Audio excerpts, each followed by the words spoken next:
which I really feel was a privilege to have had time to work there, and has really shaped my understanding of the world in a really, I think, hopefully important way, positive way. So thanks for that.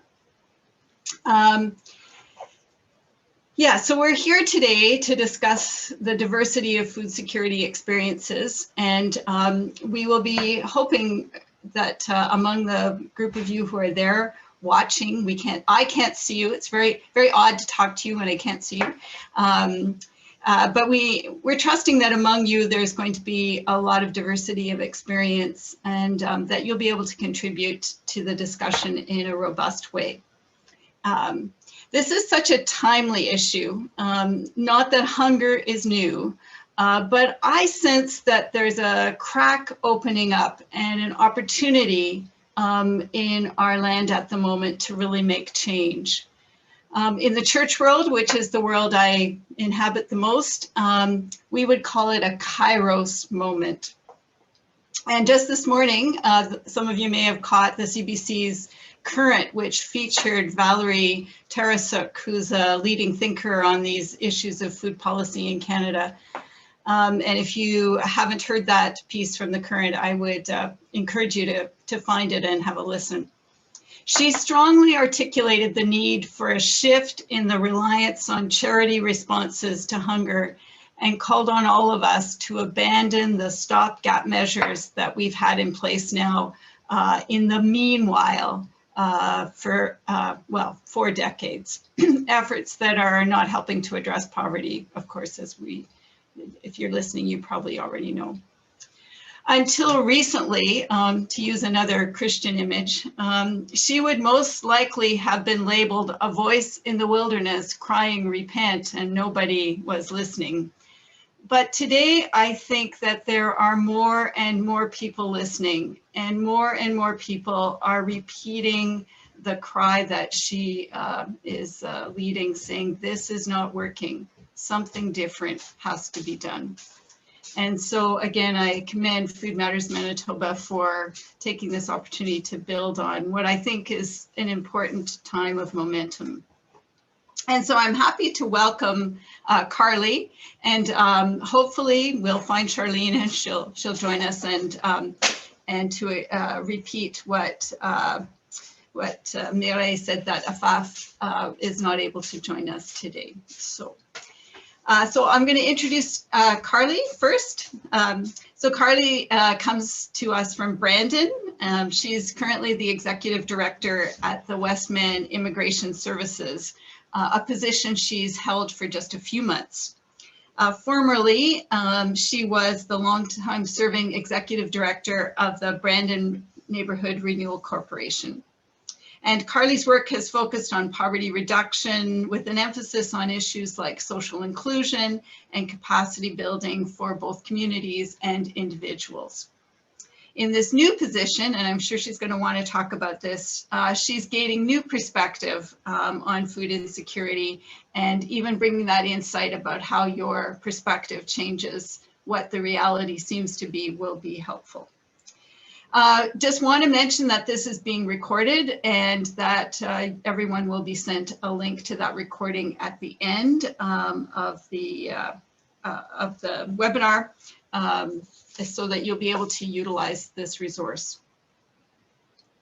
So the Food and Agriculture Organization of the United Nations defines food security as having physical and economic access to sufficient, safe, nutritious food that allows people to meet their dietary needs and their food preferences to keep an active and healthy life. But how is the experience of how is food security really experienced by people? In what concrete ways have you witnessed or experienced food insecurity in your work and connections? And if you could start us off with that, Carly. Thanks. A little bit of pressure, it feels like, being the only one here. I was, I was going to say ditto a lot of the time. So I hope that I use your time effectively today, and I appreciate everyone who's come out to chat, but also really encourage you to use the time in between to, you know, add to the conversation, because I think it's one person's perspective is certainly not enough. But I'm grateful to be here and looking forward to it. I was saying to Karen prior to this conversation that getting to reflect on this question has been really interesting to me, particularly in this, like she said, I've just transitioned into a new role, serving a different demographic than I was for the time that I was at BNRC. And so I'm getting this real shift in perspective around what food insecurity looks like for a variety of people. And so the first thing that comes to mind, and we hear that in the definition of it being a physical and economic access piece of just not having the resource to access food, the food that you like, the food that is healthy, it's whatever's in the hamper sometimes, or sometimes not even having access to that hunger piece, right? That's the obvious version of how people experience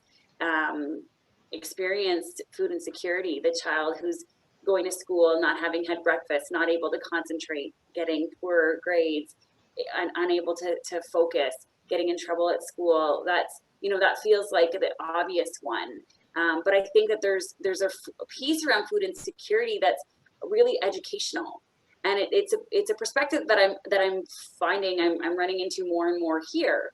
We have refugees come into this country, and we physically go in our van and we pick them up and we bring them here. And right now they have to isolate. And so, that by the time you get here, it's time for a meal, surely, right? You've traveled and we don't know what to put in the fridge, because the basics that we would consider, we being, someone who's been eating a Western diet or for maybe our whole lives, like myself, just, milk, bread, eggs, put the basics in a box and put it in their fridge. And then someone shows up and from another country and has no idea what these foods are, or maybe if they know what they are, they don't know what to do with them, and they probably, might not like them, or there's this piece around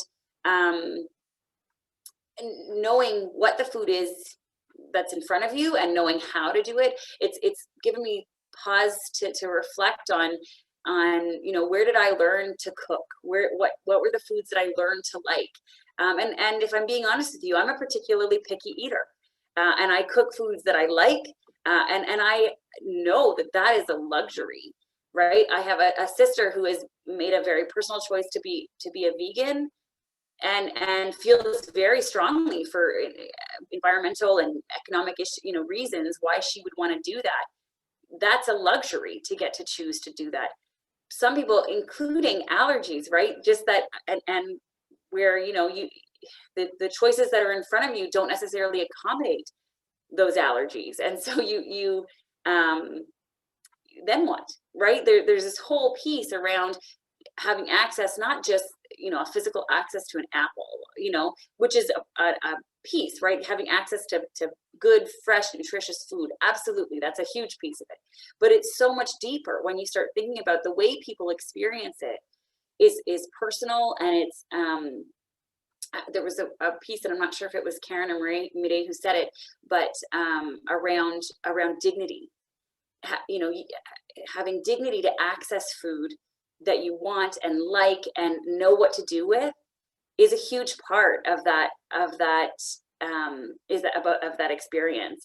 And I think that we see it, some of the kind of, when I was thinking about specific, because it says concrete examples, and when I was thinking of concrete examples, there was a man who spent a lot of time at our office in the BNRC. He just kind of chose us as our family, and I don't know that he ever had access to a wide range of food his whole life, and he drank more coffee than I knew anybody to ever drink that much coffee. And I'd say to him, what, like, let me get you something else. And coffee it filled his stomach up. He wasn't hungry. He knew that he liked it. He didn't have to have the texture of food in his mouth. He didn't even, quite frankly, like it, right? He didn't want other things, even when offered.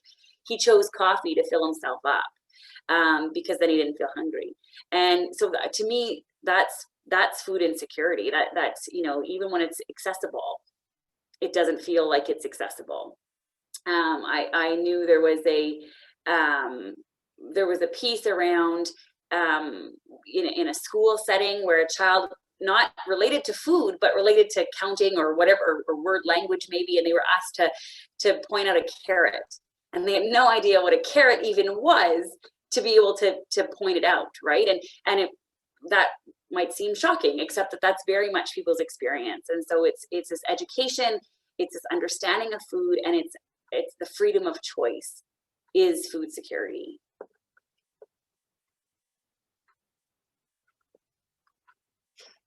So there is something coming in through the I don't know, I'll send it back to you, Karen. Yeah. So Mireille, you're watching the chat, and have we got anybody putting their hand up yet? So I don't think anyone has put their hands up. But just a reminder, if you want to share your comment or story live, you can take the risk. And I'll just throw in quickly something that Carly said reminded me in my work at St. Matthew's Maryland Community Ministry, which I did several years ago. I was so conscious how people came to barter all they had for food, and mostly that was their story. And so they had to reveal things about their lives that they shouldn't have had to tell anybody. It's none of my business, really. And that people were often driven to make up stories because they didn't think that their own story was worth wasn't going to be compelling enough to get the food they needed. That just shouldn't be. Mm-hmm. So Mireille, can you share what's coming in on the chat? Yes. So we had a participant here saying not being able to afford nutritious foods to manage diabetes. Low-cost foods are high in carbs, which causes high blood sugars and make you crave more carbs and sugar. This creates a self-perpetuating cycle. Diabetic medication is also very expensive. So sometimes you can't even afford to test blood or to buy insulin.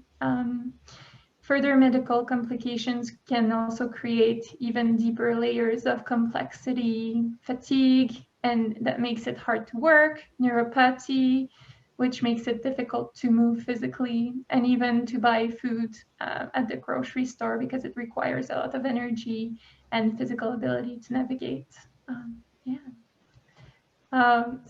Bringing a different perspective here, and a very good point. We also have someone saying, I personally witness food insecurity weekly, locally and rurally. When I'm home, I walk my dog through the North End. I'm a West Kildonan resident, witnessing the food desert that is the North End and downtown Winnipeg. When in central and northern Manitoba, I witness and experience the food desert on reserves, where not all have grocery stores with fresh, healthy, and affordable foods. Fresh and healthy foods is already expensive for those of us who are able to afford it. For those on welfare or living low income in general, affording healthy, fresh food is near impossible.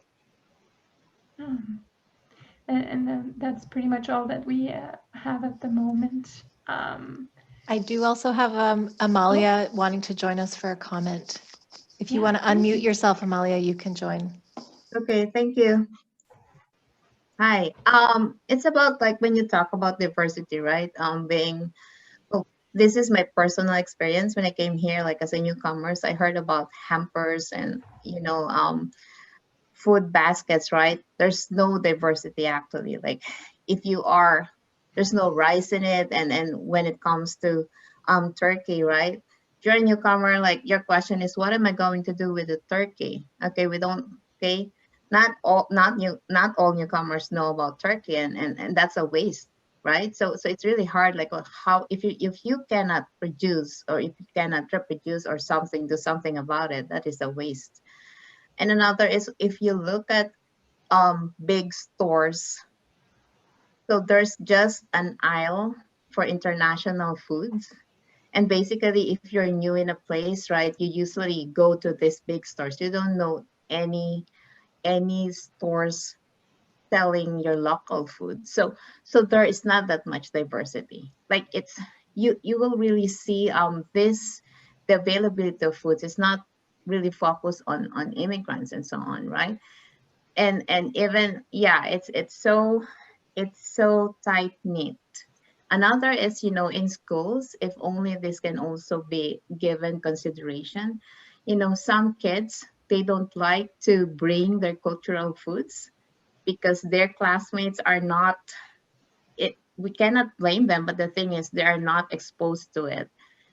Some kids, they don't like the smell of the food. They don't even, that's why these kids are not, they are ashamed somehow, or not really ashamed, but they are afraid to bring their own cultural foods, and somehow this stop them from bringing it, right? So there is now, I think the community itself has to do something about it. We're not really open to that, though we are talking about diversity, but something has to be done. That's all I can say. Thank you. Thank you, Amalia. So I noticed that there's a question that's come to the panel that's more geared to talking about solutions. So I'm going to hold that question because I want us to get there. And I'm going to suggest that we move now to the second set of the second question, so we can put on a bit of our analysis hats. So you can lead us off in some reflection, Carly. What do you think are some of the reasons or the causes that underlie the experiences that people have been describing? Sure. So, I mean, I'm seeing it so clearly in the comments and in kind of what's come through. I mean, at the core, so much of this is around poverty. And when I speak about poverty, it's important for me to know, for me to have you know that I see poverty as the failure of systems to properly support individuals. Whether that be through the failures in our employment systems, through our any of our school systems, all sorts of things is how we have gotten ourselves to the numbers we do of people experiencing poverty in a country that is very rich. And so we heard Mireille say at the beginning that the research shows that a basic what is it? Sorry, I've lost my word. But guaranteed basic income. Guaranteed basic income. That was the word I was looking for. I switched them in my brain. A guaranteed basic income ensures that individuals are able to taking that affordability off the table, or the inaffordability. I've seen in the comments around, meat is expensive, produce is expensive, and so what does that leave? It leaves carbs and sugars on the table, and I think that's a big part of that is that and then we also read in the comments around once you start that cycle of poor food and hunger and the impacts it has on your abilities to be healthy and your ability to get to a grocery store, your energy levels, your focus levels, I think that you end up in this cycle that it's hard to break. And so I think that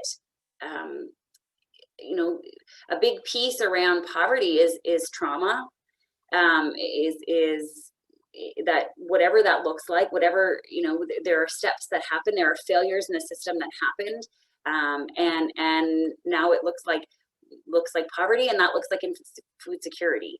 A really interesting piece, and when I'm listening to Amalia speak about being a new immigrant, and obviously, well, not obviously, but that's not an experience that I've had. I don't know if that's obvious or not, but it's not an experience I've had. And so I'm learning every day in this new role around that experience. But I have in the past interviewed many people who are newcomers to this community, and particularly through the BNRC, I would often ask about their perspectives on poverty.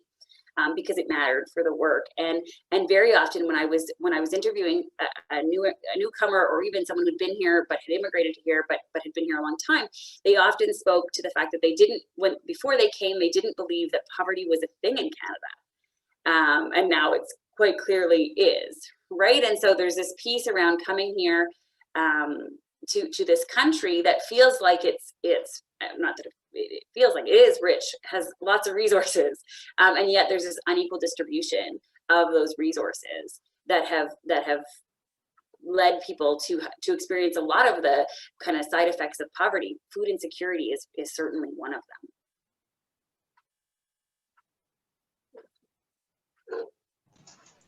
So again, an encouragement, if people have information they want to share, stories, perspective, feel free to chat, to type in the chat group, or to put your electronic hand up and wave, and Mireille will see that and give you the floor, the power of the floor, which is one of the causes of poverty. Only certain people have access to the floor often.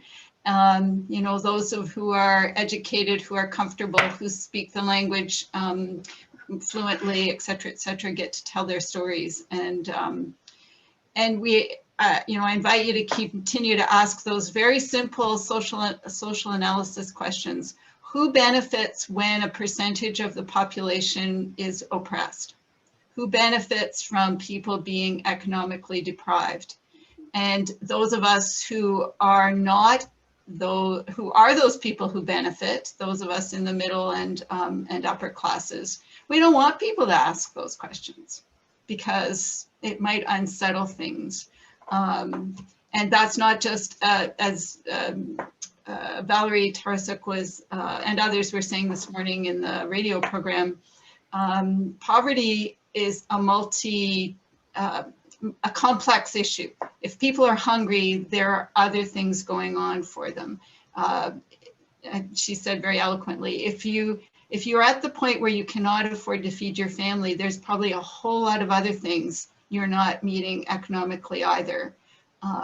So we have to address the high cost of housing, the lack of affordable housing, and the initiatives our governments are not taking to build affordable housing. Just as examples. So Mary, if we got jump in on sure. That piece, because that's that interwovenness of or interconnectiveness of the issues has always been a space where I thought, you know, there's ways to deal with, like, you know, you can't deal with one part of it. It's got to be the whole kind of process, and a big piece of that is you know, I remember, like, ever since I was a kid, I never understood how you could see someone who was experiencing homelessness or experiencing lack of, you know, food, and not the immediate reaction not be compassion. And I think in so many spaces in our country, it's anger, it's resentment, it's, you know, the emotions that are connected to someone living in poverty are so negative so often. And that piece of it never made sense to me. How can you not look at someone, and right now in particular, we're seeing addictions issues and the blaming of people who are, you know, using substances and you know, that they've done this to themselves. I never understood that. And in all of the work that I do, and including checking my own privilege, because I think we do have to ask who's benefiting, and what parts of my life am I benefiting off of this, right? And I question that all the time. But you know, what I hold grounded in this work is that it has to come from a place of compassion to offer people that dignity, and I think that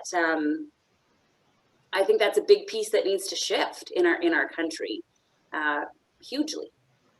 Mm-hmm. There's a lot of people agreeing with both of you in the comments here, and also thanking you for the points that you've raised. Yeah, especially Pressa and Heron here saying, yes, there is a whole lot of blame on folks for the conditions that they experience, right? And yeah, Heron saying the system, thinking about the system and how we can fix it as a whole. Back to Karen's comment here. yeah, lastly, I would like to read before the last question, I guess, because we do have a lot of really good questions that I'm going to reserve for the third question. But Erin has said also that to add to Carly's comment here, in part, it is poverty, but also more push on the government for a livable wage, better grocery regulations, more funding for creative urban gardens, and more. Why is it that we can have regulated alcohol prices but not grocery, especially in northern Manitoba? Yeah. And I guess I have one last comment here that I can read before we move on. So Abigail, related to food insecurity, some school workers are seeing gaps in regards to food access for newcomer households who are diagnosed positive for COVID-19. Since the family has to isolate, language being a barrier to the privacy of health and embarrassment in sharing their health status, the lack of access to resources. Yeah, she's saying that these impact their ability to secure food for the family. Yeah, just one way that the pandemic has changed our reality. Yeah. Okay. I think we see that the impacts of COVID on so many of our most vulnerable populations, and access to food is a huge piece of that. I mean, newcomer families, absolutely, but also some of our, if you don't have someone who can go do the grocery shopping and drop it at your door when you're isolating, how do you access that food? Mm-hmm. And even things like, okay, you can order online. Well, if you don't have access to internet, then what? There's so many barriers to just getting the basics, and COVID-19 has I think shone a very bright light on the inequalities that this very polite and very caring country that we claim to be has lots of dark spots, that if we want to actually be that, then we need to do to take action now, and I think COVID-19 has shone a light like never before on those things that we'd really rather not talk about because it might tarnish our reputation as good Canadians. We have a lot of work to do, I think, before we are truly good Canadians as a country. Okay, with that gauntlet there. So let's move to talking about what do we do. So what are you engaged in? Are there initiatives that you're aware of that are addressing these causes, the root causes, or are there things that you just know should happen and you'd like to get wheels under? And again, an invitation for those of you who are the participants in the webinar. We need to hear our collective wisdom. So keep feeding in. What do you see working? What would you like to invite us to be aware of and perhaps participate in with you? But take the lead here, Carly. Sure. So obviously I'm going to speak a lot about Brandon initiatives because I'm here in Brandon. But I think there's an opportunity to share really great things that are happening locally and kind of internationally. I think, it's pretty agreeable. I think everybody on here would feel the same way that guaranteed basic income is the biggest step we can move to dealing with the systemic issues that kind of are the cause of food insecurity. But I think locally we can still have a lot of impact on using some basic programming. I actually think that school food programs are super important, not just from an access to food, but around education. That piece around if you're being provided with cooking classes, if they're incorporated into the curriculum, if they're getting access to food is incorporated into the curriculum, I think we have a lot of steps we can take to move that forward beyond just kind of home ec, where we're, you know, but younger and incorporating cooking into school programming, I think, is really, really important.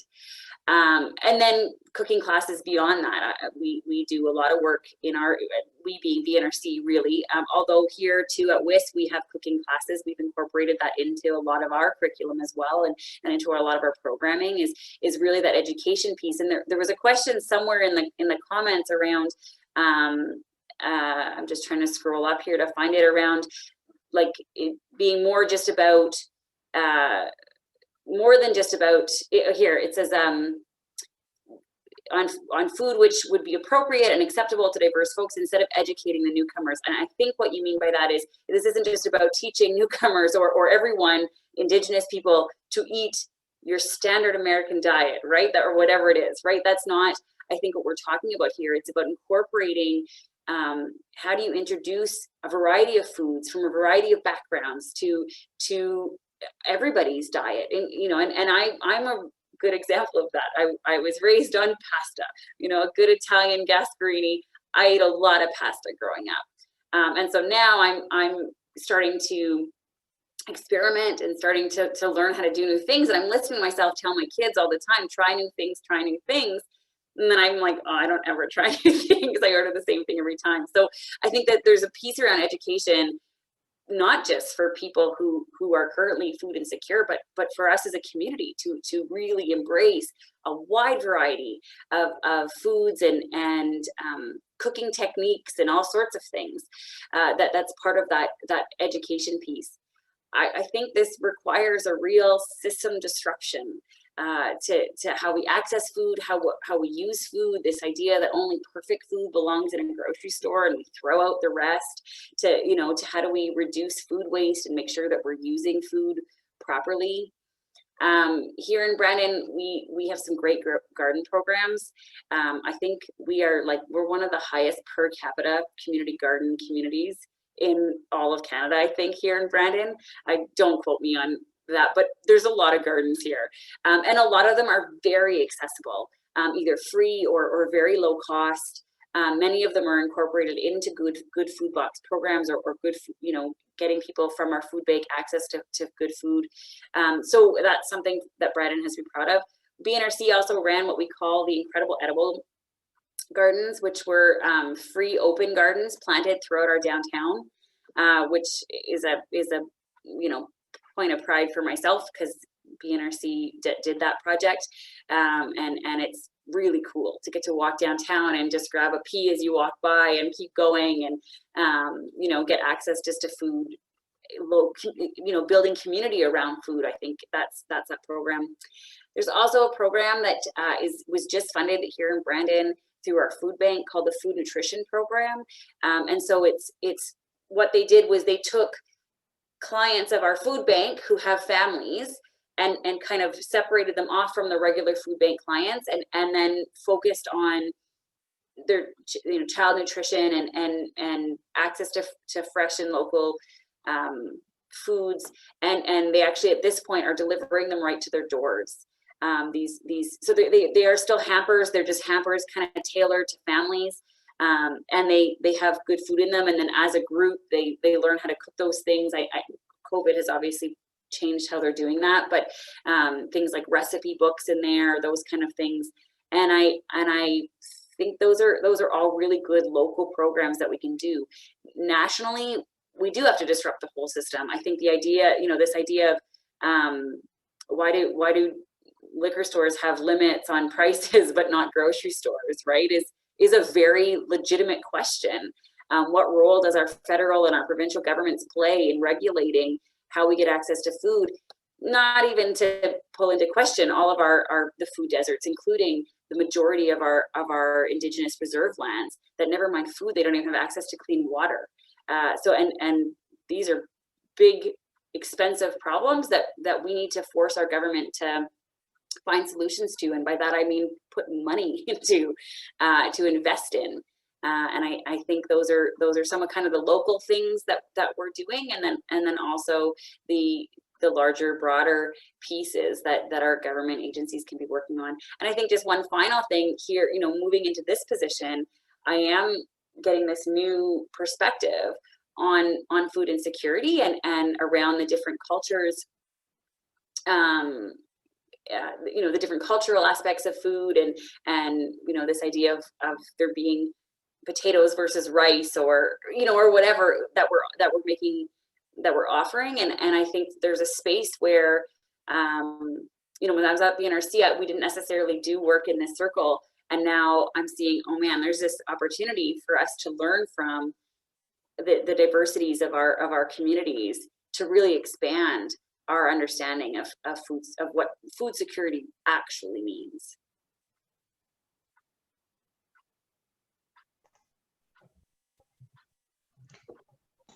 Thanks, Cardi.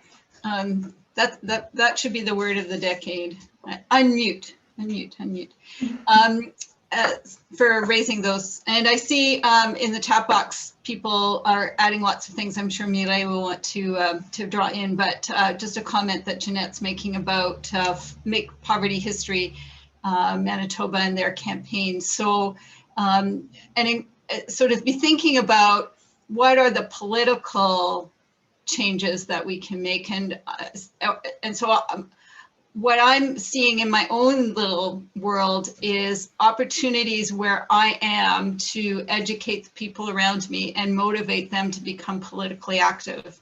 And I'm really taken with Valerie Tarasuk. I've been listening to things she's been saying over the last few weeks, and she just bluntly says there's no substitute for having the money you need to buy the food you need. We can run all kinds of programs, and they're good, and they build community, and they help us to make alliances, and they help to generate movements of anger, which can motivate change, but they're not doing anything to help people.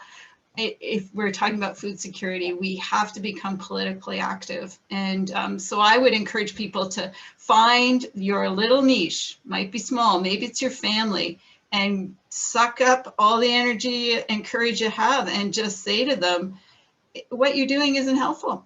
If you want to make change, you have to do this. And that's, I just think right now, there's no going back to normal with COVID, right? We only have an option now to go ahead. Whatever is going to be different. So let's make it positively different. Let's motivate people to be politically active. Now that's my soapbox. Come and hear me preach on Sunday. All right, what do we got, Mireille?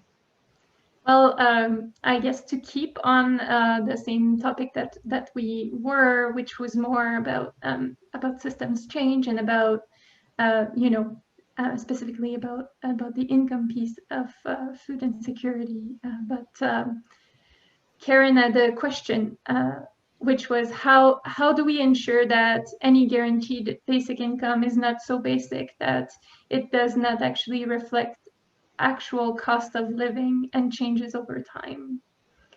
And I was wondering if we had any thoughts to that. Is there anybody out there who wants to respond? I was hoping for too. I don't know if that's a big question. So I was hoping yeah, but I guess someone else also had mentioned on top of Valerie from Proof, they recommend following Paul Taylor, who is the executive director from Food Share Toronto. Always, you know, especially I think Paul Taylor is a good resource when we talk about just the point that Karen raised, which was, you know, how do we balance out, you know, the community response and the political activists? How do we ensure that they, you know, are both there to support and actually create change? Yeah, he always has some very good yes, and then someone here commenting about some thoughts on universal basic income. We need to also be careful not to prop up neoliberal ideas while we try to respond to problems that these systems have created. Food costs, health costs, education costs can and will continue to raise. In the past three or four decades, governments have stripped down and eliminated social safety nets.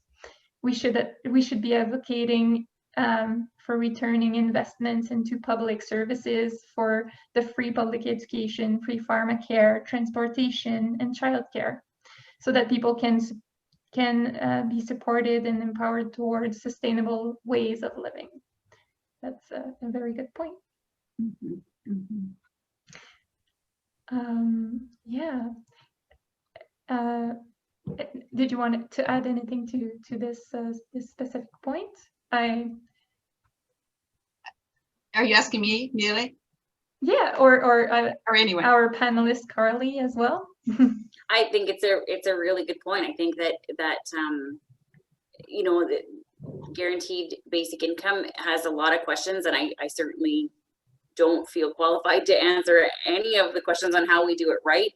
But there definitely is a piece where our other systems have also been corrupted in the same ways, that they don't necessarily work for people, or they don't work for people. You know, from like, you know, all of the pieces that have been mentioned here, education and pharmacare and transportation and childcare, all of those things could be, you know, if we were doing each of those things with the idea of treating people with dignity, every person with dignity, I think that then you create a social safety net that includes all people in your society, which gets to a place where people can more easily access work, and can more easily access engagement, and can more easily access community, in a way that starts to redistribute. I think the redistribution of wealth can look a variety of things, and part of it is properly investing in all of the things that were mentioned. And I think that like sustainable ways of living makes a lot of sense to me when you consider it that. So I think that's a very strong and a really powerful comment. So, and I think several things you said, Carly, and some of the comments remind me that our language is important. And I think we're also at a place where we're evolving new language. So when you say redistribution of wealth, whoa, there my middle class hairs go up, right? Okay, basic income will give people a little bit of money to make sure they don't die on the streets, but redistribute wealth, now you're getting over the board there. So maybe we need to use those kind of phrases so that it's clear we're not talking about tinkering. So even the conversations, I'm not that versed in it, but I know there are conversations about, is it a basic income? Is it a livable income? Is it a dignified income? The language we choose for that might help. Even the whole language around basic. Yeah, basic already, you know, gives people an out. And it's funny because when you ask that question about how do we ensure that the basic income isn't just, you know, whatever else, to me, my first instinctual answer, which I did keep in my inside voice, was like, well, you elect someone who has the guts to do it right, that isn't worried about, you know, the people who need the wealth redistributed from, right? And I don't know that we've seen that in this country or this province or really there's not a lot of places where we've seen it. And so I think we start to look to our political leaders to say, we need you to be brave and I think the language is a really, you know, that I hadn't considered that idea of calling it a basic income, really does kind of let the government off the hook to exactly what needs to be invested in. You know, calling it a guaranteed dignified income is, you know, yeah, it does mean we're making big, huge system changes here to include everybody in our community, so in our society. So I think that's a really interesting point. Yeah, and we have a very interesting question to finish on here, and it is from Maya. would you like to ask your question live, Maya? I think that the hand was raised here. So the question, sorry, I'm having a bit of trouble with the technology here. It's all on me. But the question is for Karen. How do we get politically more active to bring holistic change to current systems? And I guess here the question is for us as community members, for us as community leaders, and because Maya had also asked a few questions earlier about community engagement specifically. But yeah, any thoughts? Well, with just a moment left and not really wanting to speak, there may be people with more wisdom, but I'll throw my 2 cents in. Thank you. Don't try to do it alone. You know, do what you can in your little circle, but build alliances, join other organizations, make Poverty History Manitoba, Food Matters Manitoba. These are organizations that are coalescing leadership on these topics, and then you know you're joining in, you're adding your capacity and your perspective, but you're gaining the support of colleagues. I think in my own experience, it starts with feeling empowered by doing something like writing a letter to your member of parliament, or phoning your city councillor and having a conversation with their staff person, and just doing something can really inspire you to do the next thing. But connecting with Make Poverty History Manitoba would be one concrete first step if you're not already connected.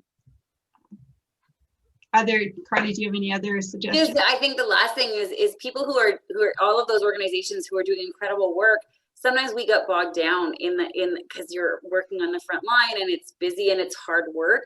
And so I always find it a win when I can convince someone who this isn't their day job to actively participate in the problem. And I think we need more and more people who aren't doing this as part of their day job to actively participate, because otherwise we will all get burnt out.